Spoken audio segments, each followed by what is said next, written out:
नमस्कार। आज मैं आपसे इस संबंध में चर्चा करना चाहता हूँ कि कोरोना की आज जहाँ सब जगह, आज कहीं भी आप चले जाएं, कोई भी विषय हो, कोई भी क्षेत्र हो, कोरोना की चर्चा आती होती है। इसके लिए नियम बनाए गए। आप जानते हैं हमारा डाइजेस्टर अधिनियम, महामारी अधिनियम है, उसके अंतर्गत नियम बनाए गए।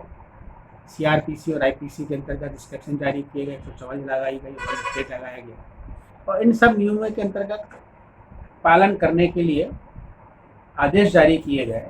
यदि उपरोक्त नियमों का पालन नहीं किया जाएगा तो आपके खिलाफ वैधानिक रूप से कार्रवाई की जाएगी। अब प्रश्न ये उत्पन्न होता है कि सावधानियाँ बताई गई हैं, इनका पालन क्या संभव है?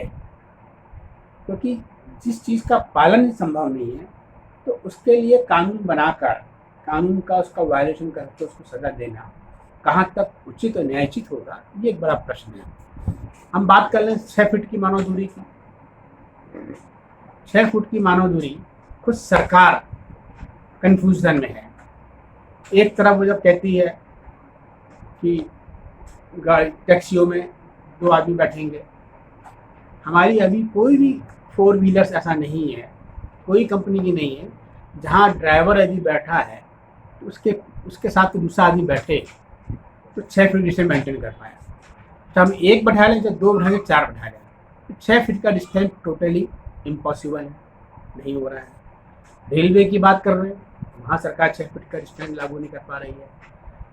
एयरप्लेन की बात कर लें, वहाँ सरकार ने खुद कह दिया है कि बीच की एक सीट खाली नहीं रहेगी। बस की बात कर ले, वहाँ भी लागू नहीं हो रहा है। तो मतलब खुद सरकार 6 फीट के नियम को जब कानूनदा रूप से पाल नहीं लगवा सकती, एग्जीक्यूट नहीं करवा पा रही है, तो उसको उल्लंघन कैसे? ये बड़ा प्रश्न है। फिर बात आती है दुकानदारों की। 6 फीट दुकान के सामने आपने राउंड बना दिए, 6 फीट वहाँ तक तो मेंटेन कर लेंगे। पेमेंट की बात है, पेमेंट 6 फीट से कैसे संभव है? सरकार कहती है कि वॉलवेट के द्वारा, ई वॉलवेट के द्वारा पेमेंट किया जाए। देश की कितनी जनसंख्या के पास ई वॉलवेट है आज भी? कितने ग्रामीण लोग, वृद्ध लोग और महिलाएं ई वॉलवेट का उपयोग करती हैं? जो किराना सामान लेने जाती हैं, 50% लोगों के पास अभी वॉलवेट नहीं। हम मान भी लें तकनीकी रूप से वादी सेका अपार्टमेंट वो है, तो यदि ई वॉलवेट के द्वारा जो पेमेंट कर लिया, 6 फीट का मेंटेन कर लिया। तीसरी स्टेज आती है डिलीवरी की। ट्रांजेक्शन पूरा होने के लिए आदमी को दुकान में जाना होगा, 6 फीट से ऑर्डर देना होगा, 6 फीट से पेमेंट करना होगा। अब 6 फीट से जब डिलीवरी होगी तभी वो कंप्लीट होगा। तो 6 फीट से डिलीवरी का कोई सिस्टम सरकार ने निकाला है क्या, या किसी ने भी निकाला है क्या? उसके लिए तो उसको पास जाना पड़ेगा।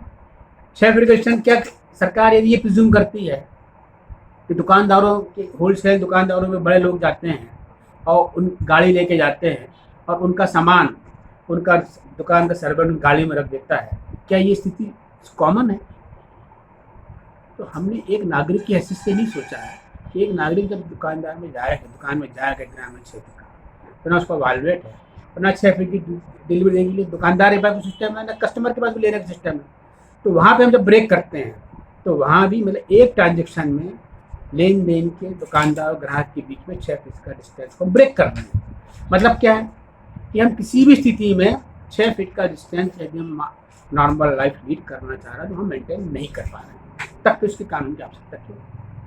ये बड़ा एक प्रश्न आता है। जब कानून हम पालन नहीं कर पाते हैं तो नियम क्यों ऐसे बनाए जाते हैं? मास्क की बात कर लें हम, मास्क सरकार कह रही है मास्क लगाया जाए।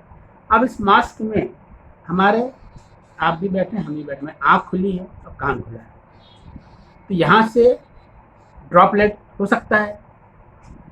जब तक हम फेस मास्क नहीं लगाएं तब तक वो कवरेज नहीं होगा। सरकार फेस मास्क पे जोर नहीं दे रही, सरकार सिर्फ कहती है मास्क लगा लो, 10 रुपये का, 20 रुपये का, 50 रुपये का, 100 रुपये का N95 लगा लो।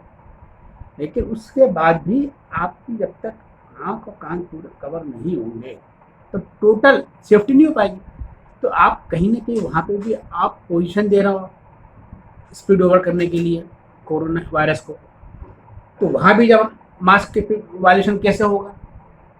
वायलेशन क्यों बनाया गया है? कि उस नियम का पालन करके हम स्वस्थ रह सकें। लेकिन जब उस नियम का हम पालन नहीं कर पा रहे हैं, या जिस रूप में सरकार कह रही है कि उसका पालन करो, उससे भी वायरस की टोटलिटी, वायरस के संक्रमण होने से रुकावट नहीं हो रही है, तो वो नियम कानून बनाने से फायदा क्या। सरकार से मेरा ये अनुरोध है कि हम ऐसे कानून बना के लोगों को गैर जिम्मेदार व्यक्ति बना रहे हैं, उनको कानून का तोड़ने का हैबिचुअल व्यक्ति बना रहे हैं। ऐसे एक ही कानून नहीं है, सैकड़ों कानून है। थूकना मना है, पब्लिक स्पेस में स्मोकिंग करना मना है, एनवायरनमेंट के संबंध में कई ऐसे नियम है, जैसे साउंड डीजे सिस्टम, इतने स्केल से ज़्यादा का डीजे सिस्टम नहीं चलना चाहिए, लिमिटेशन बांधी है, 10 बजे के पहले नहीं होना चाहिए। ये सब जो कानून, ऐसे अनेकों कानून हैं जहाँ पे हम उस कानून का पालन ना तो सरकार करवाती है, ना नागरिक कर रहे हैं। इसका क्या हो रहा है, इसका सिर्फ दुरुपयोग हो रहा है। उसका पालन करवाए तब कानून बनाने का फायदा है। मैं इस आज सिर्फ आपके माध्यम से ये नहीं कहना चाहता हूँ कि जनता को जागरूक कीजिए कानून को बनाने के पहले। कानून का पालन करना उसका दायित्व है, ये शिक्षा उसको दीजिए। और कानून का पालन ना करने पर उसके कितने ग्रेट इम्पैक्ट हो सकते हैं, उससे उसको कितना नुकसान हो सकता है, चाहे वो आर्थिक फाइन के रूप में हो, चाहे उसको सज़ा के रूप में हो, उससे हम उसको अवगत कराएं और तब फिर को कानून को लागू करें और फिर पूरी विल पावर के साथ लागू करें, तभी कानून बनाने का उद्देश्य होगा। अदरवाइज कानून बनते रहेंगे इस देश में, सैकड़ों हजारों कानून है। आपको मालूम है इस देश में करीब 2,500, 25,000 से 30,000 कानून हैं जो राज्यों के कानून हैं, और केंद्रीय कानून की संख्या करीब 3,000 है। और इसके अलावा लोकल सेल्फ गवर्नमेंट के कानून अलग हैं। सरकार जब नरेंद्र मोदी जी आए थे तब उन्हें कहा था कि इस देश में इतने कानून है कि इसमें सबको खुद समाप्त करने की आवश्यकता है, और इसलिए उन्होंने सबसे पहले अपने सेक्रेटरी को कहा कि हमें कम से कम हर विभाग वाला हमको ऐसे 10 कानून बताए जिसको हम समाप्त कर सकते हैं। और NDA 1 और 2 में दोनों ने मिला के अभी तक कुल 1874 कानून को समाप्त किया है। इसी कारण से, क्योंकि इस कानून के कारण आपके मुकदमे जो हैं, करीब 3 करोड़ मुकदमे लंबित हैं हमारे यहाँ, और इन मुकदमों को निपटाने में यदि हम संख्या बढ़ाएंगे, जनसंख्या की हर 10 लाख पे एक, तब जाके 364 साल लगेंगे। इसलिए कानून बनाते समय सरकार को सतर्कता बरतने की आवश्यकता है। जितने अनावश्यक कानून को ख़त्म करें, जिससे करप्शन का जो है माहौल पैदा होता है, जो चार्ज मशीनरीज को मिलता है, वो ख़त्म हो, और लोग भी कानूनदा बने। कानून का उल्लंघन करने का हम बने कि हम सब कानून को यदि हम देखें और एक व्यक्ति से पूछे कितने कानून का पालन कर रहा है, तो उसको ये नहीं लगे कि हम तो सब एक नागरिक होने के बाद भी गैर कानूनी व्यक्ति हो गए हैं। इसलिए दोनों के लिए आवश्यक है, नागरिकों के लिए भी आवश्यक है। यदि कोई कानून बना है तो उनके हित के लिए बना है, समाज के हित के लिए बना है, अंततः देश के हित के लिए बना है, तो उसका पालन करना उसका संवैधानिक कर्तव्य है। नागरिक होने का राइट उसको तभी कहलाएगा जो देश के संसद ने जो कानून बनाए हैं, जो देश की विधायिका ने जो कानून बनाए हैं, उनके द्वारा बनाया गया है, क्योंकि उनके चुने हुए प्रतिनिधि ने बनाया है। इसलिए उसका पालन करना उनका कर्तव्य है। और यदि वो मानते हैं कि कानून गलत हैं, तो उनके पास 2 रास्ते हैं। या तो कानून सुप्रीम कोर्ट में जाएं, हाई कोर्ट में जाएं, उसको चैलेंज करें, संविधान के विपरीत बनाएं, या जो उनके प्रतिनिधि हैं जिनने कानून लाया लोकसभा में, राज्यसभा में या विधानसभा में, प्रदेश में, वहाँ पे अपने प्रतिनिधि से कहें कि कानून को हटाइए। और जब तक ये स्थिति नहीं है, कानून या तो बने तो उनका पालन हो। मेरा ये बार बार अनुरोध है। धन्यवाद।